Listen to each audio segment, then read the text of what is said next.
warriors, welcome to another important video on my channel. Thank you so very much for allowing me to be a part of your healing journey. Friends, if you want to learn more about any of the #1 anxiety recovery programs available online, head on over here at any point in the video.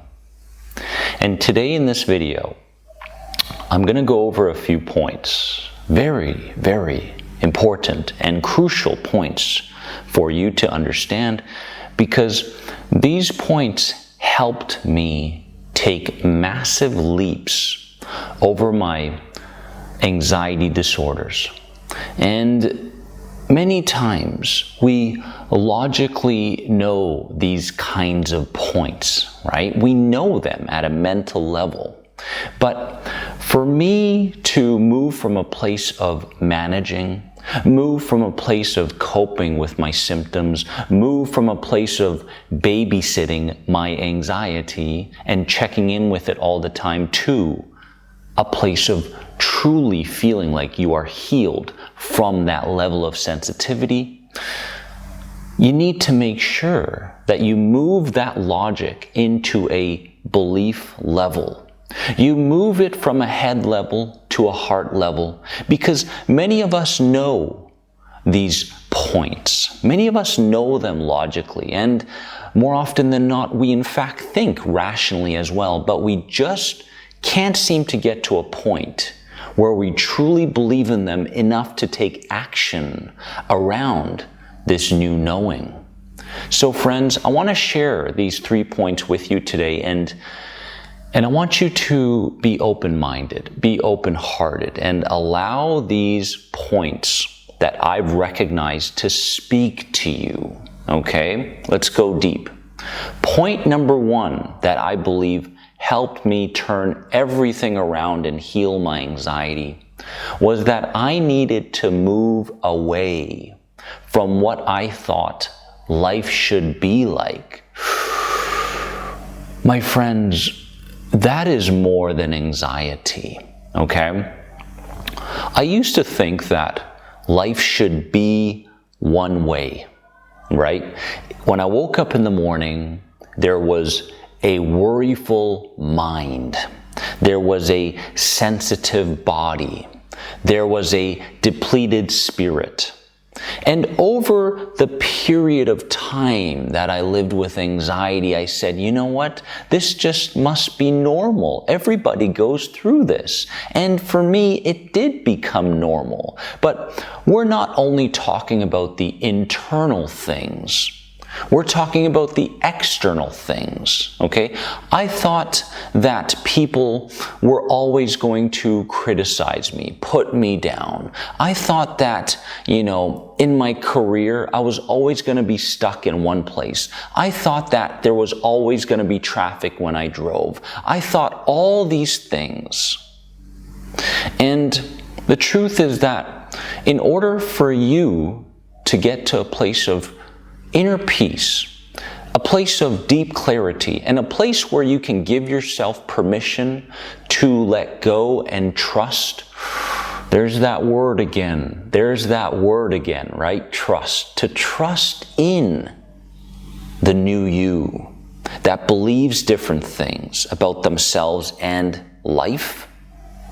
In order to get to that place, you have to eliminate the way you thought life must be. Can you do that? I believe you can do that, but it does take courage. It does take reflection, and it does take a certain amount of skill sets to be used daily, to go deep enough to speak to the subconscious mind and say, you know what? Life isn't a mirror of my parents. Life isn't the beliefs that I've held from when I was a child. Life isn't traumatic. Life can be safe. And your job is to show your body, the largest part of your subconscious mind, that life is safe. Point number 2 is that I didn't have to get caught up in other people's stories or their drama family included, right? Family included. Many times we have best friends and we include them within our family, right? And they'll come to us with a story. They'll come to us with some information that they heard from social media or the news or whatever it is, or their own life or somebody else's life.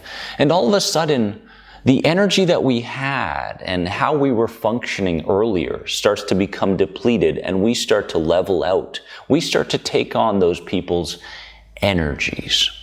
We start to vibrate fear, right? We start to vibrate different energies rather than that energy that we had earlier, which connects to being courageous, which connects to being appreciated, which connects to being loved. We had that, and many times we allow other people to take that away from us.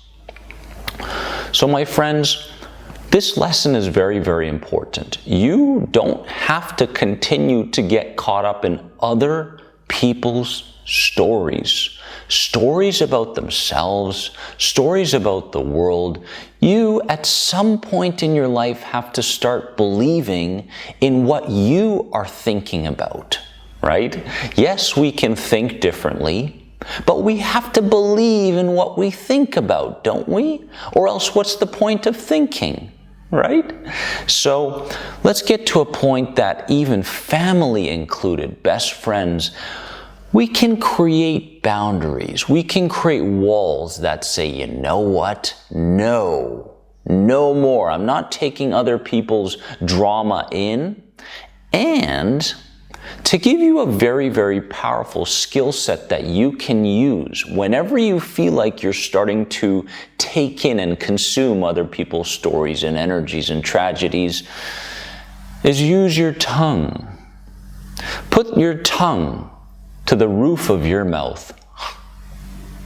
Every single time you catch yourself in that moment when you're starting to take on the beliefs of others, the stories of others and such. So the moment you feel it, tongue, top of your mouth, the roof of your mouth, and yes, that connects to the pineal gland, in fact. And I also, this is something that you may not be able to do in the moment with somebody else, but I like to hum a lot, right? Especially when I'm driving my scooter throughout the day. And, sometimes there will be a story that comes into my mind, right? Into my attention. And in that moment, I'll take a deep breath for a few seconds, and then I'll go into an Om type hum. Om, right? And try to prolong that as much as you can, because that stimulates the vagus nerve.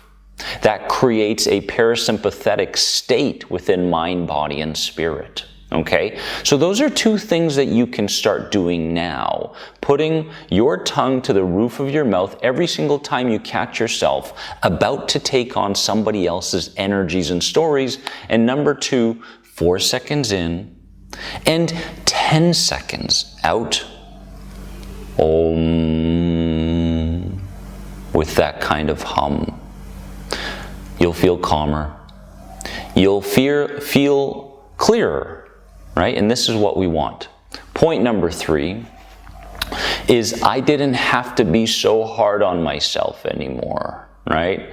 There was a time in my life where I didn't know any differently, right? I didn't know how to treat myself. I didn't appreciate myself. I truly didn't love myself. I had gone through many, many successes, right? Internal, in the way I started to grow out of those old emotions. I had a lot of emotional maturity, but I rarely gave myself credit for that growth. Nor did I give myself credit for things that I was successful at externally, right? In relationships, in career and such. So I want you to understand that you don't have to be so hard on yourself anymore, right? Because when we go through the day and we've got this lingering sense of anxiety in the background, more often than not, we tend to focus on the things that are going wrong or the things that will go wrong, right? And a good example of this is when you're in a conversation with somebody, right?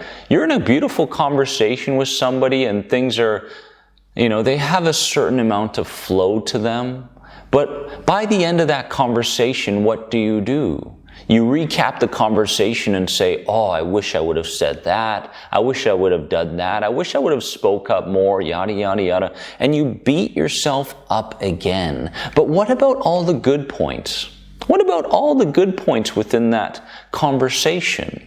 What about your body language and how good that was? What about the fact that you felt safe in that conversation? There are so many good points that you can take from that experience.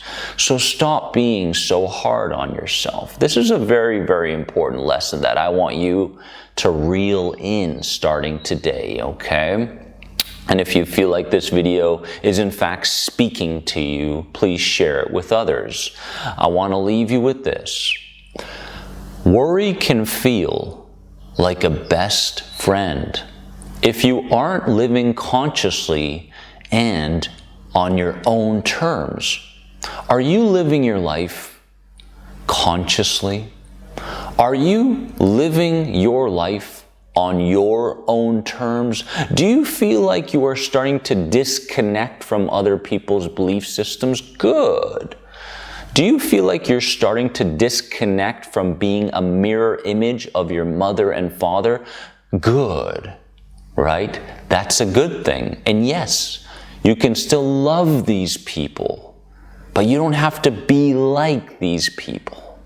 You're on your own journey, a separate inspirational and spiritual journey that you must embrace, because every step on this healing journey demands a new connection to a new lesson that you're learning, demands new actions, demands a higher level of trust.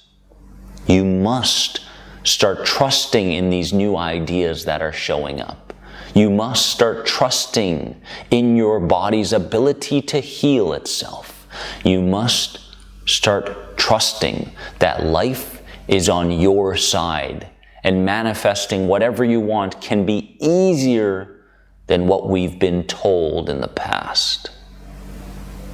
Give this video a like, my friends. If you haven't subscribed yet to this channel, please do subscribe to the #1 anxiety support channel there is on YouTube. And remember that you are more than anxiety. I love you. Keep going.